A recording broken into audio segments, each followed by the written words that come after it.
Good morning, good afternoon, good evening, especially because we have a UK guest today. So certainly hope we've got a bunch of our friends from the UK listening in today. We are the Channel 5 podcast and live stream, and we're a show that is going to bring together thought leaders and innovators that are revolutionizing the IT industry. I am Matt Solomon, probably best known as a product evangelist and I guess serial poster of things on social media. So I try to help people with influence there. And with me as always, Kevin. How about you introduce yourself as well? Well, first, would you say revolutionize? I don't know. Something like that. No, just giving you a hard time. No, I'm Kevin Lancaster, serial entrepreneur, angel investor, and just generally interested in all things tech and channel. And I'm glad to be joining my co-host here, Matt, to kick this thing off. And we've got a phenomenal guest today that I think you'll get a lot of really great nuggets out of today. Absolutely. And Kevin, I'll let you do the plug today to our sponsors. Yes. How could we forget Mail Protector? Those guys have just been doing amazing things here recently. They've won, I think I saw they won 2 or 3 awards at one of the last ASCII shows. They are, I guess, in the throes of pushing out Bracket, their email encryption platform, or part of their entire broader email security platform. So definitely hop on over to Mail Protector and check out their site because they're doing some amazing things, and glad to have them as the sponsor of our show today. Absolutely. And, before we introduce our guest, I don't know, Kevin, anything going on in your world in the last week or so? Just a whole lot of the same. I know we've been teasing or alluding to something big coming out in the world that is the channel. So we've spent a lot of time with development with our product teams, really trying to dial in what we're building. Sat down with a couple of MSPs, some great influencers in the space, a couple of vendors to get their feedback, pre-launch, and everyone's pretty darn positive about what we're coming up with. So just a whole lot of the same, whole lot of cryptic messaging about what we're up to. But hopefully we're gonna be able to peel back the onion, pretty soon. Hopefully in the next couple of weeks. Absolutely. And on my side, it's been doing lots of interviewing, learning a lot about the interview process and how to become a better interviewer. That's not something I've been, super used to, I guess, in my past experiences. So it's definitely a skill set that you need to absolutely continue to get better at. You're a quick study, or at least you're jumping in and taking a lot of my go-to interview questions that normally trip people up. So good on you for that. I appreciate that. Yeah, well, that was fun to do one with you and then steal all your questions so that you had none left to use. But but so let's get to our guest. So our guest today, and we'll bring him in here in a little bit. I want to do a little bit of an intro for Paul. So it's Paul Green. He's an MSP marketing expert. He's based out of the UK. He's working with over 500 MSPs all over the world. He really helps MSPs improve their marketing and generate more leads. And we're going to talk a lot about building out your database. And I think this applies whether you're an MSP, a vendor, or really, any company. This is kind of the great part about this subject.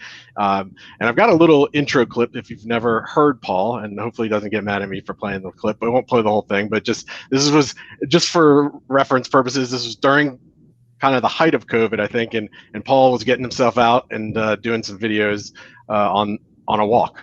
So. Morning, LinkedIn. Still haven't had my hair cut yet. Booked in for Saturday. Imagine a man booking an appointment with a barber. It's crazy. Anyway, I want to tell you today about my secret weapon for content creation, because I find writing particularly easy. It's what I've done professionally since I was around about 18, 19 years old, but most MSPs don't.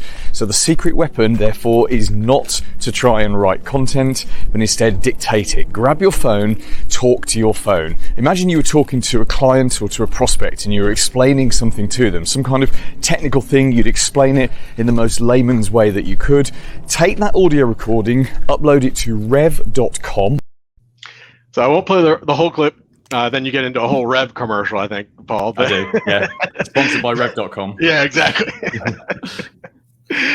But that was a good tip, though. And by the way, to find that video, I had to dig deep into your LinkedIn. You have not done one of those in a while. No, I haven't. In fact, you know what? As you were playing that, I always keep a notepad next to me, and I've just literally written on. Look, if you can see it at the top, do more LinkedIn handheld videos. I've got this great camera. It's called a DJI Osmo. I think it's the Osmo Mobile or Osmo Pocket, and it's this tiny little camera which it uses the same technology as drones have. And in fact, DJI, of course, is a drone manufacturer. And as you're walking along, that's the country lane outside my house. As you're walking along, I'm actually doing this, but the camera's rock steady on you. Oh, wow. And as soon as lockdown ended here in the UK and we got back to some normality, I got out the habit of doing those. And my hair was so long. I can't believe how long my hair was. It was almost embarrassing. In fact, my head actually looks bigger now because my hair is so much smaller. Weird. That's awesome. Strange. Yeah, no, I'm a fan of those. I know, Kevin, you've been doing a couple of those recently. You do them after your runs, I think. Yeah, it's funny. I feel like I get the most or the best thoughts, but the best inspiration while I'm running or I'm listening to a podcast, and I have to stop. I don't have a notepad, and so I've gotten in the habit of stopping and just saying what's on my mind, and that's worked out, I guess, reasonably well. But yeah, it's I don't know. People, do you edit those? Do you edit those clips, Kevin, or do you just go straight onto LinkedIn and do it live through the app on your phone? I should probably edit them, but no, I do them live right there, just on my phone, just upload it. But there's a power, and I appreciate this isn't the subject we're supposed to be talking about today, but there is a power of being live. And I used to be a radio presenter. I did that for 10 years. And when you're a radio presenter, it was only like local music stations. But when you're live on the radio, you perform better in the same way that the three of us now are live on whichever platforms we're live on. We're going to perform better. Whereas if this was a pre-recorded interview, we would perhaps not put as much energy into it because we know deep down that if we make a mistake, it can always be edited out. So actually, I think that's a smart idea to jump. I don't know about the after the run bit. Are you not covered in sweat and full sweat? Yeah.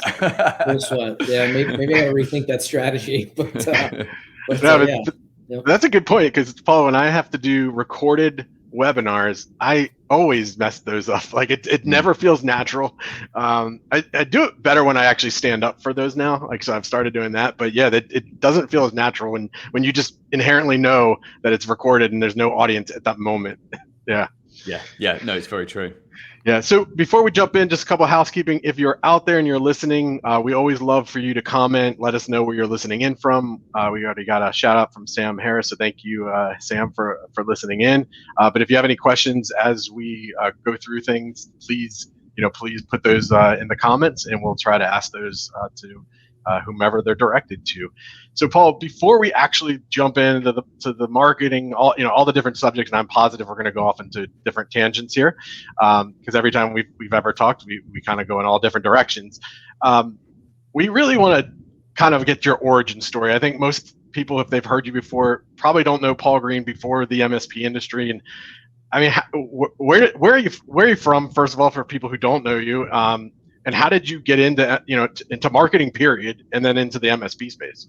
Yeah, that's a great question. Thank you. Because I've only been working with MSPs since 2016. So I was born in Birmingham in the UK, or near Birmingham. I grew up near Oxford, which everyone's heard of Oxford. And I now live in just outside Milton Keynes, which is a city in the centre of the UK. And as I alluded to, I actually started as a newspaper reporter. I skipped university, got into that, and then I got into radio. And I was the guy that read the news, and then I was the breakfast DJ. And then after a number of years, I ended up running the station, and I worked at a whole load of different stations. And that was great. I did that till I was about 30. And that was great until I had what's known as an entrepreneurial seizure.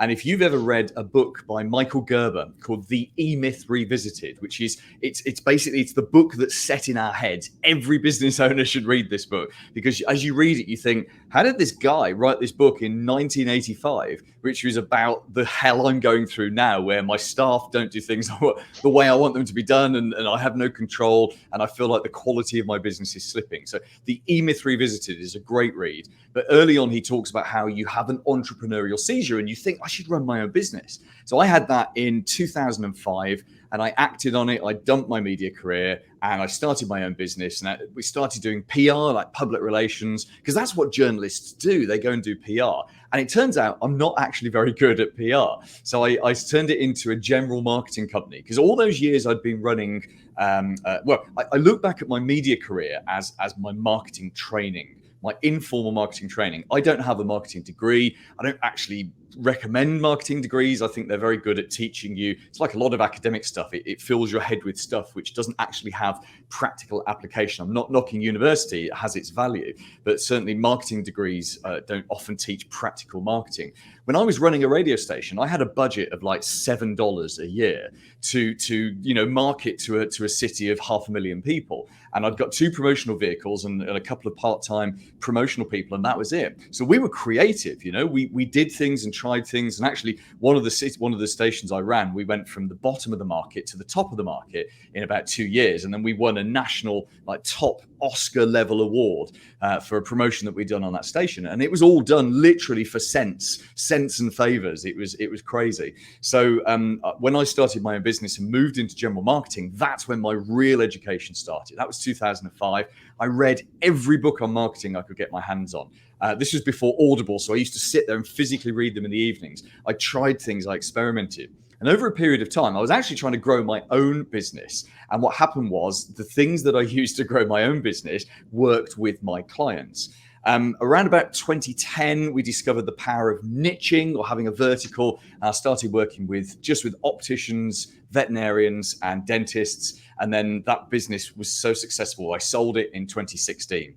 And my plan was to take some time off and rest and relax. And now you guys are the same as me. You're serial business people. It's very hard for people like us to have a break. I lasted a month and I was so bored in that month. So I started what we're doing today, which is it was only ever intended to be a little side hustle, and it's become my major business, which is the MSP marketing stuff that we're doing right now. And so I've been working with MSP since 2016. As you said, Matt, we work with, I think it's 524 MSPs as of today. Our primary service is something called the MSP Marketing Edge, where you can go and Google that and go and have a look at that. But I love it. The reason I fell into MSPs is I had a 5-year non-compete on those healthcare industries that I was working with. And that was the best possible thing that could have happened to me, because I looked at all the sort of the sectors out there, and I'd worked with IT support companies before. And I love IT. I'm not a tech, I'm a marketing guy. And you can very quickly lose me in a detailed conversation about, which PSA or which RMM or anything like that. But I love this world. And I think the MSP business model is the best business model in the world. Loads of recurring revenue, tons of retention. People stay with you for 20 years and you think that's normal. And there's constant change. I mean, just look at Windows 11, which is due out in a couple of weeks' time. Windows 11 again is change. Microsoft 365 is change. Hey, we've got more ransomware, it's change. So I've never known a sector that literally has all of the driving factors embedded in it, and it's like it will never end. Every day there's something new, there's some new threat, there's some new something, there's new technology. AI coming in represents a threat and an opportunity, and it's so exciting. So I've married this market now. I'm until I'm dead or I've retired, and I don't intend to do either of those for a good 15-20 years or so. I'm going to stick around in this MSP space. Well, what's interesting is I think, 2 things. One, I think you discovered and busted another myth in that, entrepreneurs can exit and sit still. And so I think you quickly learned that it's hard to sit still if you've got entrepreneurship in your blood and kind of that drive. You said you sat back for maybe a couple of weeks and said, I got to get moving and did it again. And 2, you say you're not a techie, but you talk like a techie for sure. I mean, you've got...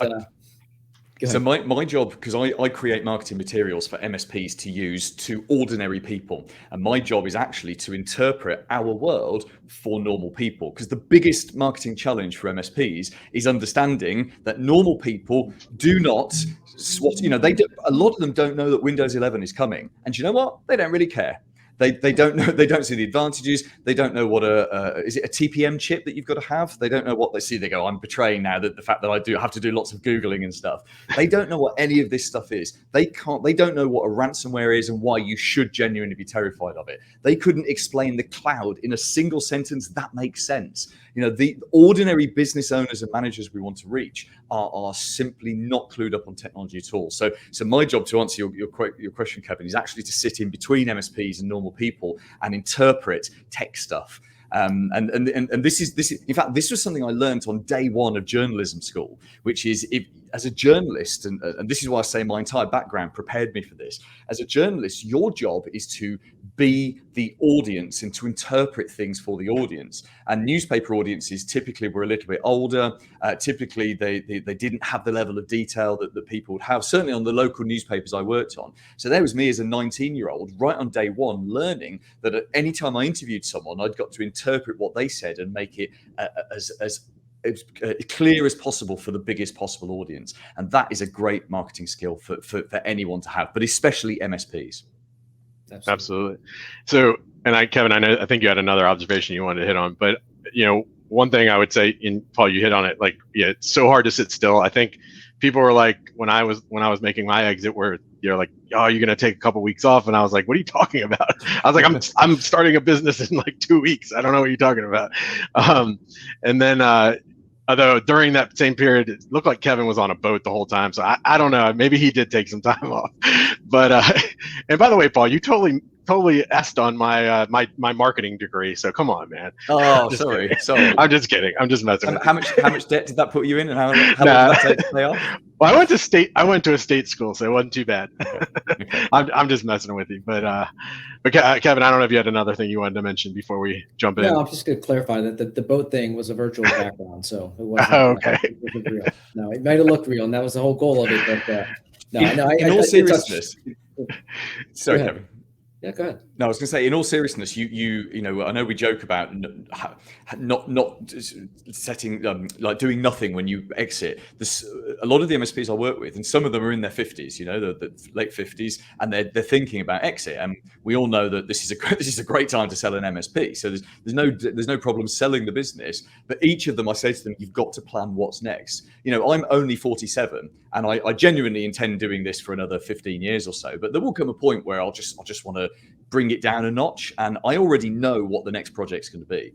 I know what the next business is going to be. I want to start a charity. There's a specific there's a gap here in the UK for helping people in their 50s and 60s to start businesses. There's loads of help for 20-year-olds, but there's if you're made redundant in your 50s and 60s, which is going to happen to a lot of my friends when I get to that age, there's no charity here to help them. And it's a lot scarier to start your own business when you're 50, when you've got a mortgage, your kids are at university, and your outgoings are higher. So when you've got a lot more to lose, you're not going to take so many risks. So I've got all these projects that I'm planning. There is it's not quite a boat. There is a holiday villa and scuba diving as well. But all of these things kind of go together. And I think for any MSP that's within 5 years of exit, not only have you got to look at, hey, how can I get maximum value out of the business? And I have a book to recommend for that in a second. But B, what am I going to do for income afterwards? Because you sell the business, you don't want to live off the capital. You want to use that for fun. So you've got to get some income somewhere. And the third thing is, what am I going to do with my time? The book I recommend everybody reads, and don't wait till you're going to put the business up for sale because you've missed the boat. Go and get this book. It's called Built to Sell by John Warrillow. Now, it's actually it's a rewritten version of the E-Myth Revisited, which was the book I mentioned earlier. So obviously John Warrillow wrote the book from scratch, but you put the two books together, they're essentially the same book. They talk about how to control the chaos and how to have a business that you love without you personally having to be there every single second. The difference with Built to Sell is that it's working towards an outcome where the business is so highly systemized that it thrives without you, which makes it more valuable to the person that buys it. And certainly when Matt, I know you've sold a business. When I sold my business in 2016, I could demonstrate that I was doing perhaps 10 hours of work a week by choice on the business, and that when I sold the business, I didn't need to be there for the business to continue. And that was one of the things that got us a premium, because it makes it a safer purchase for the acquirer. And any MSP can get to that stage, I think, in 2 years. Even if it's just you, okay, if it's you sat on your own now, you're a one-man band with a bit of help, it might take 3 or 4 years. But most MSPs, where there's 3 or 4 techs, you've got clients, they've been with you for years and years. Seriously, within 2 years, you can get to that position where you are choosing to do stuff in the business. You don't have to do stuff in the business. And actually, partly from that comes from getting the marketing right and systemizing the marketing. Absolutely. And as much as I'd like to take credit for selling the business, it was Kevin who sold it. I was just his first employee. See, now because I dissed your marketing degree, I'm going to be nice to you for the rest of the career. Yeah, exactly. Yeah. There you go. No, you bring up such a great point, because I always talk about this concept of a maturity curve in the MSP space. You've got all the newbies coming in, and eventually a percentage of them will actually mature into a structured, process-oriented MSP and start driving toward outcomes or exits. But the vast majority of them get stuck. They get stuck in that break fix, and then they go out to a couple of these seminars and they try to figure out marketing, and then they go back and there's back to break fix, or they have to jump in and help the help desk, and so it becomes like this vicious cycle. And it's great. It's refreshing to hear that when you're working with these organizations, you're thinking about how do you systematize, how do you create processes, to drive to outcomes, versus just, hey, do this marketing campaign, do this marketing campaign, do this marketing campaign. Because I feel like that's a lot of what this industry has become is, here's a campaign over here, here's a campaign over there, here's a sales, course over here, but it's really not wrapped around what is the ultimate outcome you're trying to achieve with this business. Yeah, a lot of we're not going to name names, but loads of vendors now are using marketing materials as a value add. And you can log into any of your vendor portals, and there'll be something somewhere with the value add. And you're absolutely right, Kevin. It's thoroughly based around campaigns. It's thoroughly based around big, exciting, lots of lovely materials. Those have a place. I do campaigns for my clients in exactly the same way. What actually makes the biggest difference, though, is figuring out. In fact, forgive me, you'll have to forgive me throwing book suggestions out. I have literally hundreds and hundreds of business books scattered around my house, and sometimes I'll walk around. I'll be like, oh, I haven't read that for a few years, and I'll flick through it, or I'll get it on Audible again.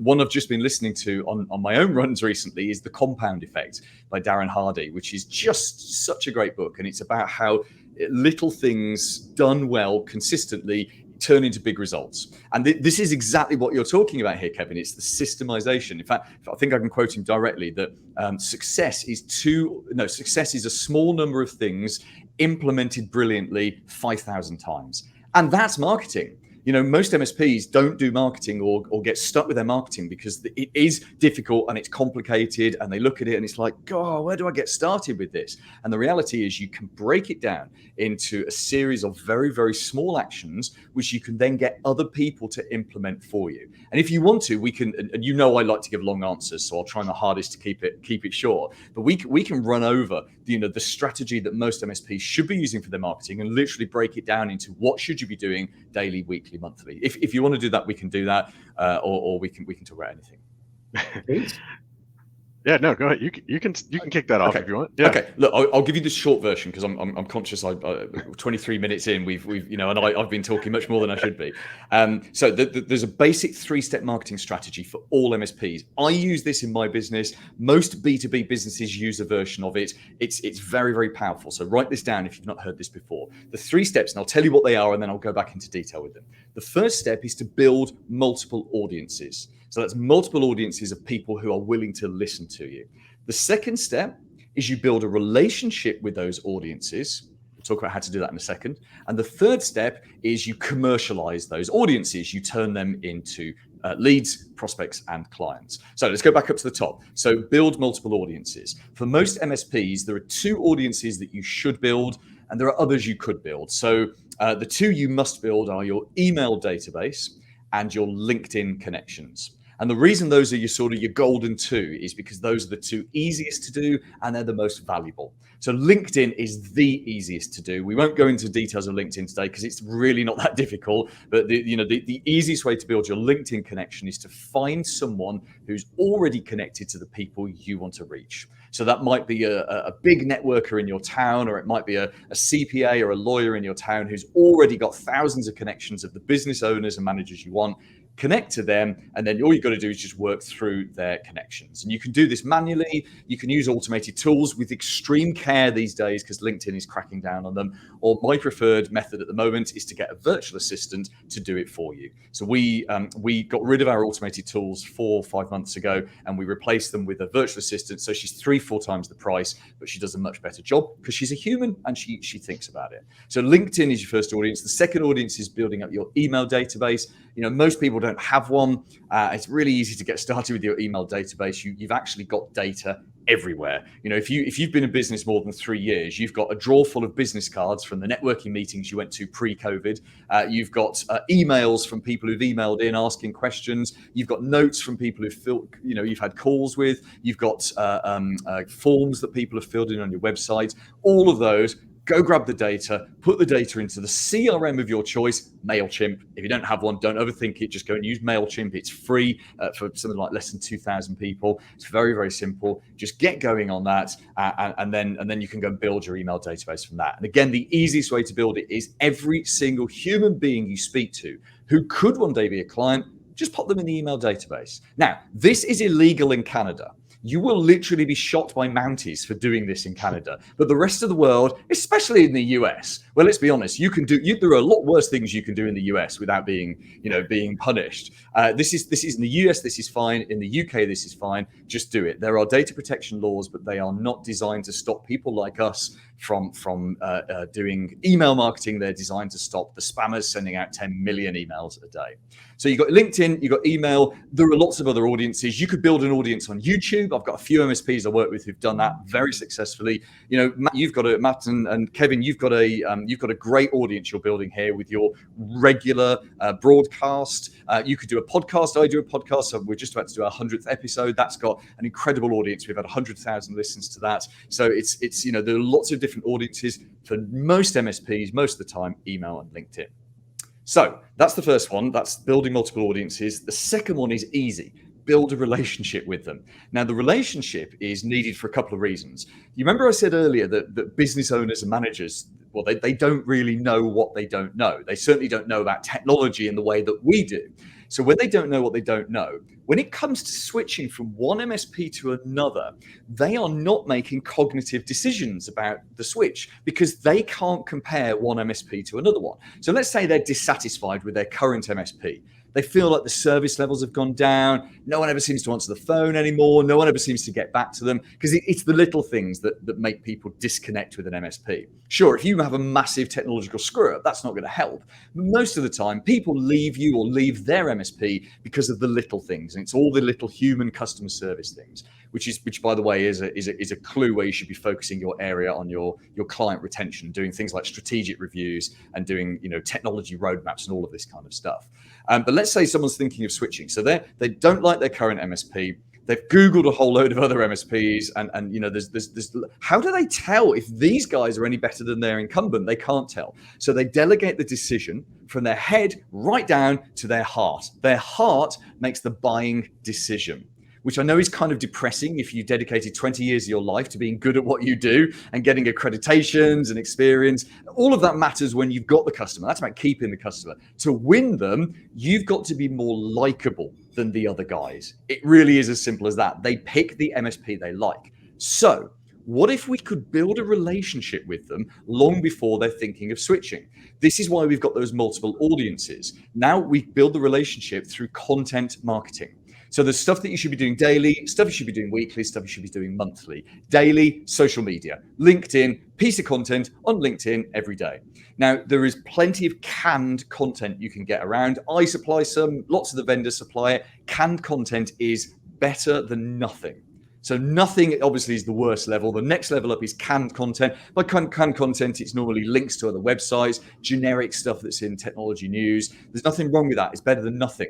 The very best kind of content is exactly what Kevin's doing when he's sweaty and out having done his run. It's a piece of real content that's from you. And it could just be, I love what you're doing there, Kevin, listening to a book, stopping, going onto LinkedIn, repeating what you've just heard and recommending the book and going off running again. That's genius. And I bet you get more engagement on that and more people commenting on that than you do from any other kind of content. So for most MSPs, the goal should be get some canned content out every day, because you've got to be there every day, and then do a piece of real content once a week. And that's where your pure engagement comes from, but the canned content keeps you in front of people. Yeah. So that's Bailey's. Sorry, yeah, jump in, Matt. Oh, yeah. Well, I was going to, so, you know, one of the things I've been, you know, and I just mess around sometimes. Kind of the cool thing, like with what Kevin was doing, you know, because it's more personal, right? And what I've noticed when I've been very vulnerable on camera, like I was having a bad day and I just went on and just talked about, like, what is something you do to get yourself out of a funk? And 50% of the people who commented, actually no, 80% of the people who commented had never commented on my content ever. So it was their first time really engaging. So you start to get different audiences. And once they engage, then they're part of your LinkedIn algorithm. So obviously that you benefit from that in the future. The other thing I was going to mention, you know, don't get discouraged always by likes and comments. Of course, those are important for more, because more people will see your stuff, the more engagement you get. But you'd be surprised how many people are watching your stuff that will never like it or comment on it during it, but then still might come to you for their business when they're ready to. So there's always a much bigger audience than you actually realize. And I can't help it once we get on the LinkedIn kicks here. I've been reading a lot about this week. I don't know if all of a sudden just everybody figured this thing out, but this is a LinkedIn tip, and my camera just froze. But I'll fix that in a second. But here's the LinkedIn tip: when you do a post and you realize like you made a mistake, you should not edit it right away unless it's like a very egregious mistake, because the reality is it will hurt your algorithm it decreases it by 25% in that first hour. So if you actually wait a little bit over an hour and then do the edit, it won't hurt it as much. So that's just something I've been seeing recently. And I've noticed it myself, but I hadn't seen it written down. And there's some reports that have been coming out about it. Thank you. I didn't know that, and my clients will be hearing that from me in the next couple of days, as if I've discovered something amazing. And I might credit you, Matt. I might not credit you for that one. So thank you for that. You mentioned about the algorithm. The algorithm on LinkedIn is amazing because it is essentially a copy of Facebook. So it's not a direct copy. It's their interpretation of it. But it means that Facebook and LinkedIn work in exactly the same way. And you're absolutely right, Matt. The more people it's like, comment, or share your stuff, the more people see it. So that's why when you go that post you did about being in a funk, you know, the fact that more people reacted to it when they first saw it, it's like LinkedIn tests a bit of content. It puts it out for an hour, tests it, and the greater the reaction, the algorithm thinks, oh, okay, people like this, therefore I'll show it to more people. And in fact, one of my clients, they did a poll recently. I don't know if you heard that China has banned online gaming apps for minors during the week, and they're only allowed 3 hours at the weekend. Which, God, I wish they did that here, and that would be brilliant. My daughter's just coming from school, and she's glaring at me with a "Are you mad?" look on her face. But my client did that as a poll, and they got 15. So hang on, their normal engagement is like 200 people viewing something. They got 15,000 views, 400 comments, and for whatever reason, that particular poll just happened to strike right into people that us as parents saying, oh, I wish our country would do that. And it was an incredible piece of engagement. And as you said, Matt, then they've got literally thousands more people now who are going to see their stuff, which is just beautiful. I love LinkedIn. Yeah. Absolutely. Go ahead, Kevin. So you guys bring up an interesting point, with respect to the type of content and type of posting, right? Matt, and correct me if I'm wrong, I think you mentioned that when you made that post, you actually had some folks reply back in very personal ways, right? Telling their story and, really sincere. So the type of engagement that you got was more than just, hey, here's a LinkedIn tip, right? It was like you build a relationship with somebody that you chances are you probably haven't met in person, right? Because of just how many connections you have. And so it's often not about, posting about the next technology or the next tip, or it's sometimes it's just being raw, it's being vulnerable like that, like you mentioned, Matt. No, Yeah, absolutely. and that stands out because you don't see that on LinkedIn. You really don't see it at all. So let's nip back and finish off this strategy. So our second thing was build relationships with your audiences. So I said there's daily, weekly, monthly stuff. So daily is your social media, weekly email. Send an email every week, every single week, 52 weeks of the year. And it should be an email that's educational and entertainment, which we call edutainment. Don't get bogged down in the details of stuff. The most technical I've ever got on an email I've written for normal people to read, it's actually right now, and it's about the technical requirements of Windows 11, because I see an opportunity there to drive hardware sales. Obviously, there's a global chip shortage. There's it's almost like two things coming together, and I also want to show the people that are reading these emails that if they don't have a TPM2 of this and they don't have this and this, then they're going to need to invest in some new kit to get Windows 11. And Microsoft is kind of, because they've made it complex, they've made that actually quite easy. But normally I get dragged down into that. Even using the word ransomware, I don't like using, because it's jargon, but actually it's a good piece of jargon that the media uses on a regular basis. So an educational, entertaining email, educate people, educate them. The goal is to build a relationship, not to sell. The selling comes at the third and final stage. So daily social media, weekly email, monthly, send them something in the post. Now, this is something, again, that not enough people do. If you think back to the year 2000, our physical mailboxes were full of junk mail, and our email inboxes, there was nothing in there. And now it's almost a complete reverse. So if you want to stand out these days, send them something in the post. A newsletter is a great way to do it. We give our clients a printed newsletter every month. There are lots of other places to get newsletters. And even if you did it quarterly rather than monthly, that would be okay. I personally think you should send out a monthly newsletter to something called your Dream 100. Another book recommendation. It's called The Ultimate Sales Machine or The Ultimate Selling Machine. I think it's Sales. The Ultimate Sales Machine by Chet Holmes, and which is an incredible book. It's perfect for MSPs, even though it's not set in our world. And one of the things that the author talks about is the concept of a Dream 100. They're the 100 people you'd most like to do business with. So for your MSP, let's say you've got 1,000 people on your email list, you pick out the 100 of them you most want to do business with. It could be because they're the best match, or they're the biggest, or they're just the most prestigious, or whatsoever. Those people are the ones you send your monthly newsletter to. Because print newsletters get read on the toilet, they stick around on desks, they get pinned up on boards, they get passed around, and literally you can have. I remember when I was running a radio station, I remember having a newsletter from a certain company. I can't remember what the service was, but it was pinned up on my wall for 2 years. And then when we needed that, because we knew we'd need that service one day, and when it came to it, I literally turned to it, and there was this sort of fading, the corners had curled, and I rang them up, and they got like a $30,000 contract out of us, and they're from one newsletter that they'd only sent out once, and it had just sat on my wall because I knew we'd need it one day. So print newsletters are so powerful. So that's your daily, weekly, monthly. The final thing, and this is a very quick one, is to commercialize your relationship. So the reason for building audiences and building a relationship is not for fun. We want to get some money out of these people. We want to turn them into clients. So there is a moment, and this is another of the marketing problems, is that people only buy when they're ready to buy. And you've got to be there at that exact moment, but you don't know when it is. So the answer to commercializing it is you find someone to phone your databases, your audiences for you. And it has to be done on the phone. I recommend you do not use a telemarketing company for lots of different reasons, primarily because they tend to start off really well and performance tails off quickly, but also they're expensive, they're not particularly effective. I would go and hire a back-to-work mom.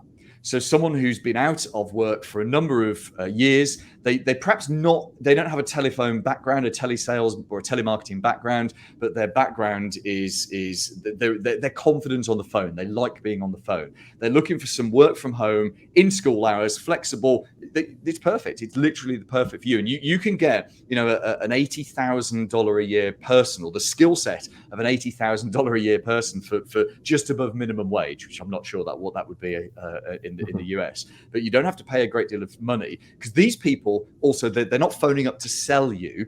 Their job when they phone up is to establish, A, is this a good time to talk? And B, if it's not a good time, when should we talk? And if it is now, they book a 15-minute video call with you. So that's their only outcome. They don't need to know about technology. They don't need to know too much about your company. All they need to know is they just got to be warm, friendly people. In fact, if you can think of someone right now that you know who's warm and friendly, it's probably, I think this is a female role, or it's best suited to females. And I've hired and fired 30 to 40 telephone people over the last few years. But it's the females always work better. Women are always better at this job. But it's the perfect job for someone. It's the perfect job for you. And even if they only make 20 or 30 calls a week, the numbers game alone says eventually you're going to start having 2 or 3 video calls a month. And again, the numbers game says 1 or 2 of those people will go on to become a client at some point, which I think is pretty exciting. No, absolutely. And I do want to go back to the email marketing for a second, but I want to make sure we answer Michelle's question. She said, with remote workforces, it's now harder, obviously, to send physical mail since we don't have home addresses. Any kind of tips on how to navigate that part, Paul? Yeah, Michelle, that's a great question, and there's no easy answer to it, because there's the creepy way of doing it, which is you look up people's home addresses, and in the UK we have something called Companies House. So every company has to be registered there, and you can go on and find people's home addresses. But that would freak most people out. I don't know about you; it would freak me out to get some work mail. I think the conclusion that I've reached, because I've had this discussion many times with the MSPs I work with, is just send it to the office, because now this is routine. This isn't March last year where it was all a bit, what are we going to do? It's now routine. And even if the people aren't going into the offices that often, someone somewhere is picking up the mail and sorting the mail and doing stuff with it. So generally our advice is just send it. I see there Michelle has said, I like creepy. I mean, there's pros and cons of it. I personally don't mind getting, I work from home, and as you can see from my background, I don't mind getting work stuff at home because, hey, I have a virtual office, but I never use it. I think you just got to be careful if you're trying to start a relationship with someone and they're like, hey, where did you find my home address? Because let's be honest, it's fairly easy to find anyone's home address. Everything's Googleable these days. But yeah, I would stick with the offices. Yeah. And so, Kevin, I'll probably let you set up this question, and maybe you can talk about your own kind of thoughts on it, because Paul mentioned sending out the 52 emails, and I mean, when you were running ID Agent, obviously email campaigns were a big part of it, but there's definitely been a reduction in click-through rate, open rates, click-throughs, all of the such. I guess any thoughts on it before we also get Paul's opinions, Kevin? Yeah, I think in general, and Paul mentioned this early on, right? You've seen the inverse relationship now between stuff coming in the mail or the post versus email, marketing and spamming and what have you. And I think we saw this maybe going back 4 or 5 years ago. Once we started to dial back, the spam, right? Dial back all this, this image heavy, link heavy email campaigns. We dialed it back to like 1 or 2 sentences, very direct. Very, informal but direct.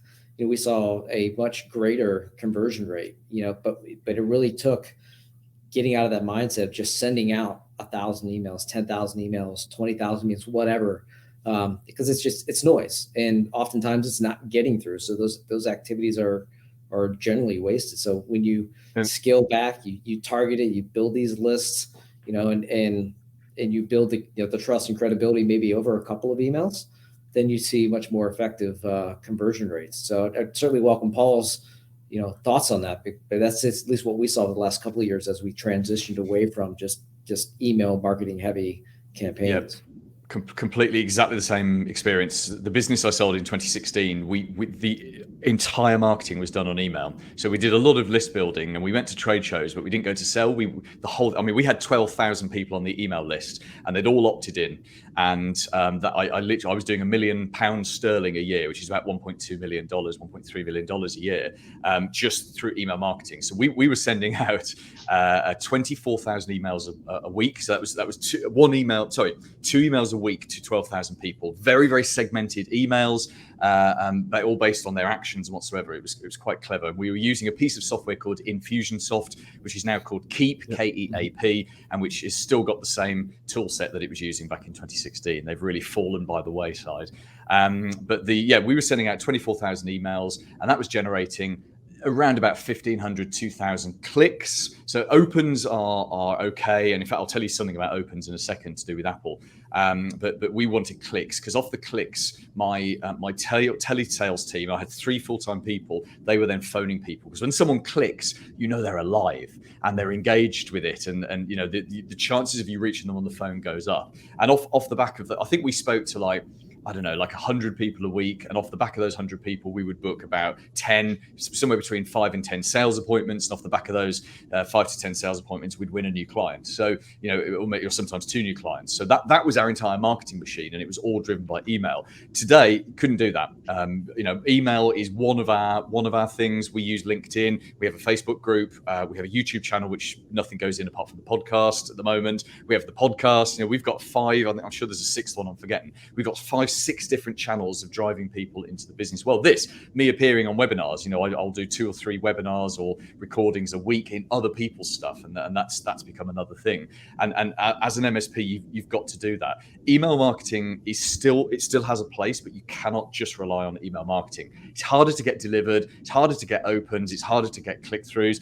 Apple has changed it and made it even harder again with iOS 15. I don't know if this is on your radar, but with iOS 15, unfortunately, it's not on by default, although I'm sure it will be at some point. They've anyone who receives their mail through the Apple Mail app. So that's on iPhones and iPads at the moment, and it's coming to Macs in the next Mac OS.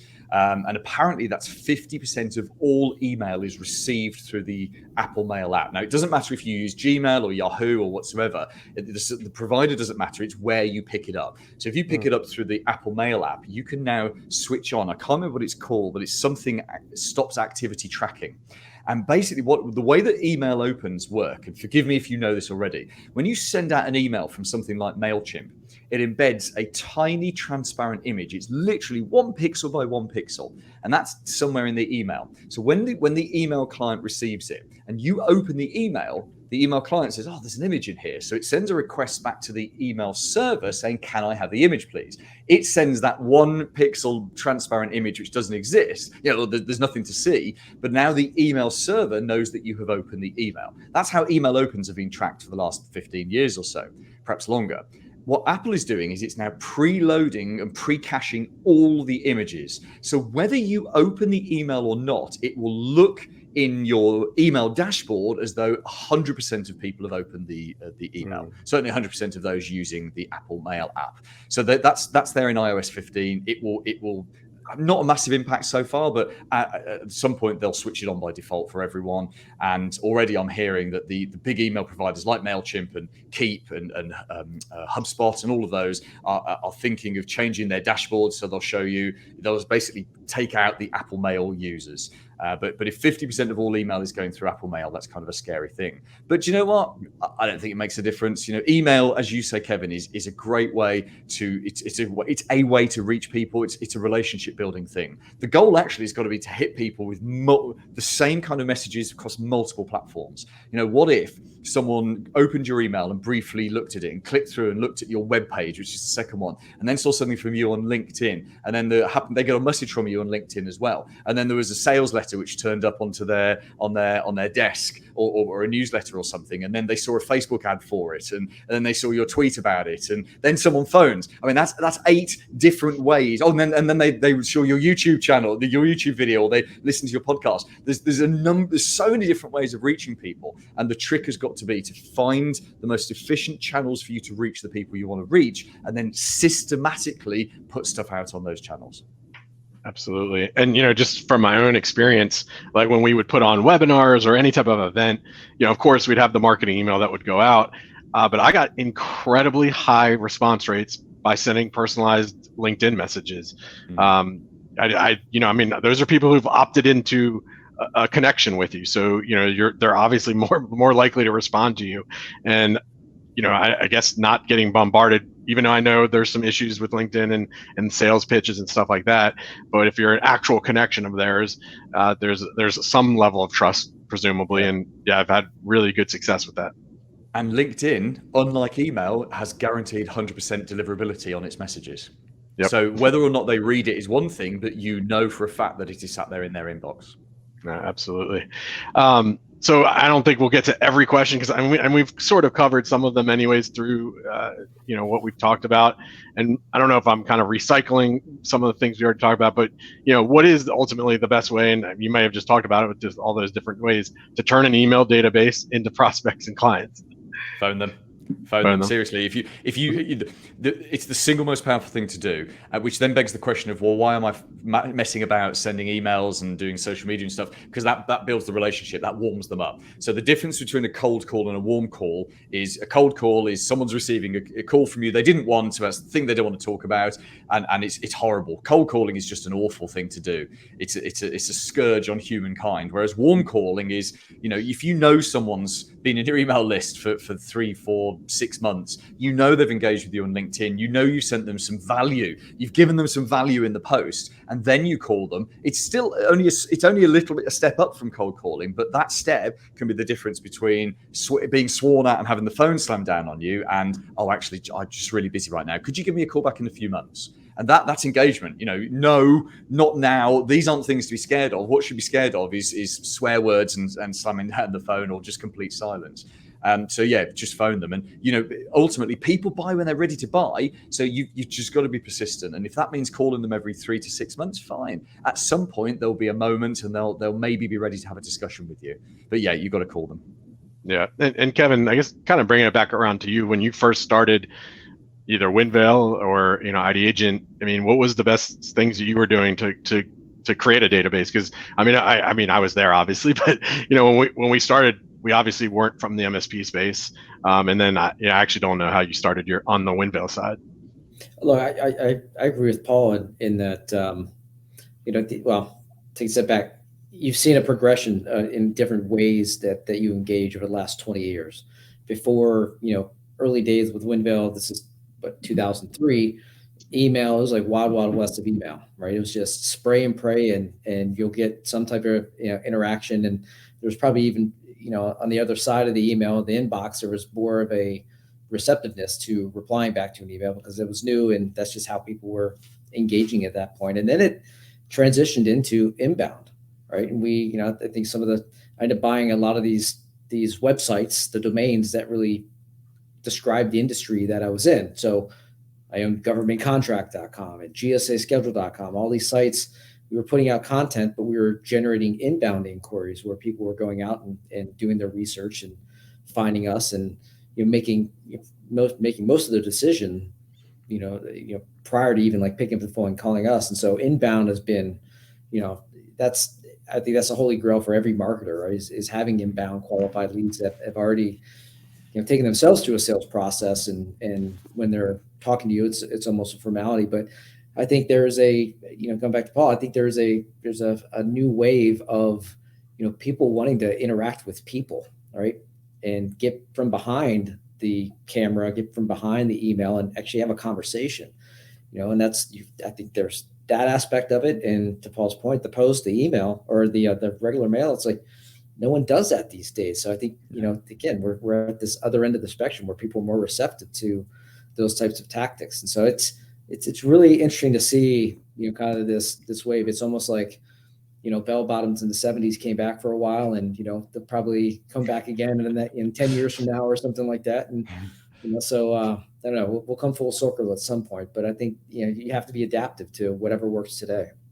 You've reminded me, Kevin, of and I'm going to make this my final book suggestion. It's the best book I've ever read about inbound marketing and how to get people contacting you. And I'm recommending it to all MSPs, but it's a long-term thing. So everything we've just been talking about today on this broadcast, that's just short-term stuff, because you've got to do outbound in the short term while you build up the inbound. This is the book to read. I've actually got this on my desk. It's called They Ask, You Answer by Marcus Sheridan. Have you guys read this book?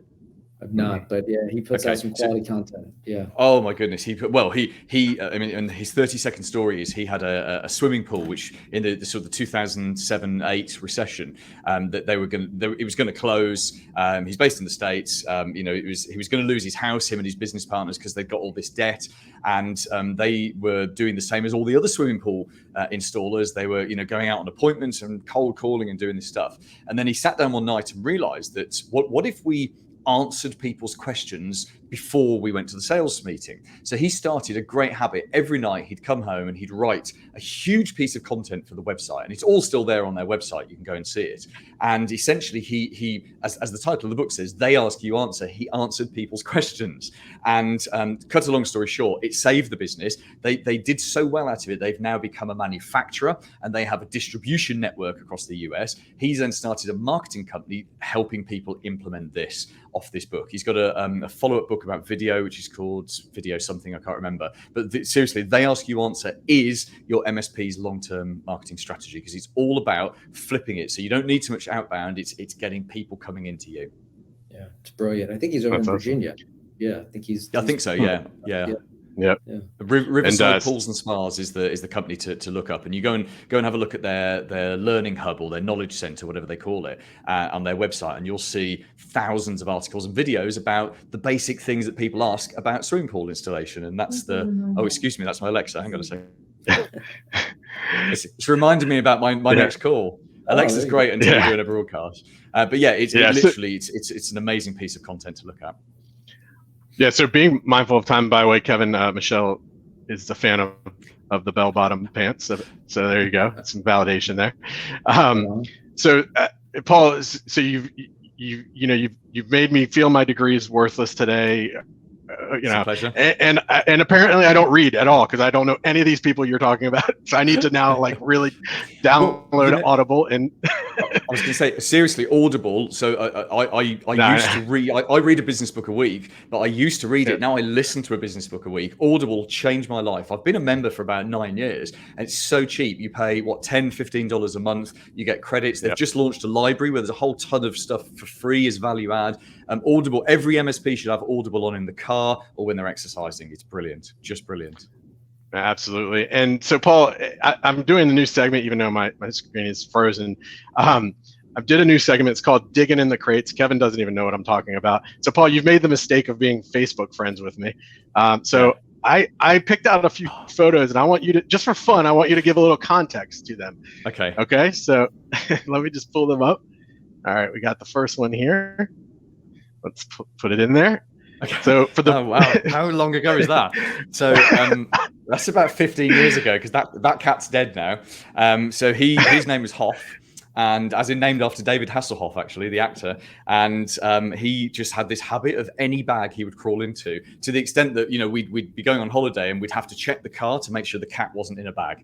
And that was about 15 years ago, and I desperately needed a shave in that photo as well. Wow. I'm just going to make a note to unfriend you, Matt, when we get off this call. I know. Well, yeah, I'm just trying to bring some lightness to the channel here. I've got one other one that I want to pull up. I don't know which one you are, so you have to tell us which one you are here. There you go. There's a photo of right. I'm the little one. I'm Darth Maul. So this is outside our radio station in whenever the Phantom Menace came. No, not the Phantom Menace. It was Attack of the Clones. So Warwick Davis, the actor, he's Willow. Willow, yeah, and he was one of the Ewoks, and he was in all. He's big friends with George Lucas, and he was in all the three rubbish films that George Lucas did in the 90s. Yeah. And he lived like 10 minutes from the radio station, and so we did this big thing. He wasn't at that, but he was at like a premiere we did. Yeah, I was Darth Maul. My friend James, who now works with me in this business, he was Darth Vader, and we did this is like a lightsaber fight in front of about 30 listeners. Jeez, you've really gone through all of my photos. This is proper stalker territory. This is officially creepy now. This is it is. This is Matt's creepy crates. That's what you should call it. Yeah. Well, and it looks like Darth Maul has a cigarette, unless that's in the background, and then there's like that photo, really risque commercial photo there in the back too. Yeah. On that note. Yeah. Time to move on that note. Yeah. But But no, Paul, we really appreciate you coming on. I've been a big fan of yours, and I listen to your podcast on a weekly basis. Where can I know you mentioned some of the places, and I'll put your website up here. But yeah, where are the best places for people to reach out to you? Yeah, that's the best place. Paul Green's MSPmarketing.com. On that website, you can get a free copy of my book, which will physically post to you if you're in the UK or the US. You can join our Facebook group, which is just for MSPs. It's a vendor-free zone. Although Matt, you are welcome to come and join it because you're not a vendor anymore. So come and join that group again if you're not in there. And Kevin, you're welcome in there as well. Any advisors, people with great minds are welcome in there. Or you can connect to me on LinkedIn. But all the details are on Paul Green's MSPmarketing.com. Awesome. Thank you, Paul. Thank you, Kevin, and thank you to everyone who's listening live or in the recorded session. We'll be posting later the recorded versions of these really on all social media. So thank you, and have a great day. See ya. Thanks.